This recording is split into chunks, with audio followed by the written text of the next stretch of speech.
అసలు బహిరంగ మార్కెట్లో ఈరోజు సన్నబియ్యం ధర కేవలం 42 నుంచి 45 రూపాయల మధ్యలో ఉంది. బహిరంగ మార్కెట్లో 42 నుంచి 45 రూపాయలు. ఇలా సామాన్య గృహిణి ఏ ఒక్కరిని అడిగినా, లేకపోతే బియ్యం కొనుక్కొచ్చే ఏ ఒక్క పురుషుడిని అడిగినా, రాష్ట్రంలో తమ ఇంటి కోసం బియ్యం కొనుక్కునే వాళ్ళని ఎవరిని అడిగినా మీకు ఏం చెప్తారంటే ఓపెన్ మార్కెట్లో 42 రూపీస్ నుంచి 45 రూపీస్ వరకు మీకు ఫైన్ రైస్ దొరుకుతుంది. ప్రభుత్వం కూడా బయట కొనుగోలు చేస్తే అంతకే వస్తుంది. కానీ రైస్ మిల్లర్లు కూడా రెడీగా ఉన్నారు అంతమంది వేయడానికి ఆ రేటుకి.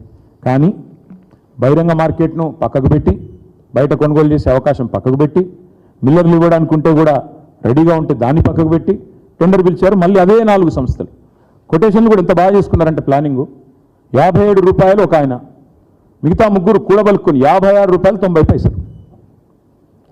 బాటా డిస్కౌంట్ ఉంటుంది చూడండి, ఆ టైంలో 57 రూపాయలు 56, 90 ముగ్గురు అంత మంచి కూడబలుకొని ఒక దగ్గర కూర్చొని రాసుకున్నట్టు 57, 56, 90, 56, 90, 56, 90 నలుగురు కలిసిండ్రు, కోడ్ చేసిండ్రు. మరి యాదృచ్ఛికమైతే ఇంతకు మించిన మ్యాజిక్ ఇంకోటి ఉండదు నాకు తెలిసి.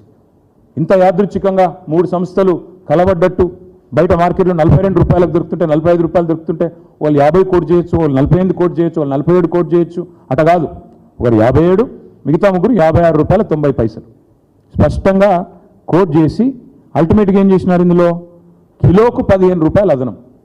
అంటే బయట మార్కెట్లో 42 రూపాయలు ఉంటే 57 రూపాయలకు టెండర్ ఫైనల్ చేసిండ్రు. ఆర్డర్ ఏది ఇదే కదా, ఇగో ఇది ఫైనల్ చేసిన ఆర్డరు. ఇది సివిల్ సప్లై శాఖ ఇచ్చిన ఆర్డర్. 57 రూపాయలకు ఫైనల్ చేసిన టెండరు. ఎల్జీ అనే సంస్థకు 57, మిగతా ముగ్గురికి 56, 90 చొప్పున. ఏం జరిగింది ఇక్కడ, 2,20,000 టన్నులు ఇంటూ 15 రూపాయలు అదనం. రౌండ్ ఆఫ్ చేస్తే ఇది కూడా మళ్ళీ 300 కోట్ల కథ. అంటే అందులో 700 నుంచి 750 కోట్లు, ఇందులో ఒక 300 కోట్లు. అంటే ఎంత మొత్తం కలిపి 1,100-1,100 కోట్ల కుంభకోణం. ఇక్కడ ఇంకా విచిత్రమైన విషయం, అసలు ఏం స్కామ్, సన్నబియ్యం స్కామ్ అట.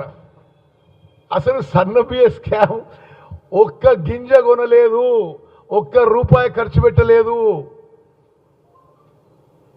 మేము ఒక టెండర్ ప్రక్రియ చేసినాము, అది మేమే నిలిపివేసినాము. ఇప్పుడు ఉన్న మా దగ్గర ఉన్న స్టాక్ ఉన్న సన్నవడ్ల నుంచే మిల్లింగ్ చేసి సప్లై చేయబోతున్నాము.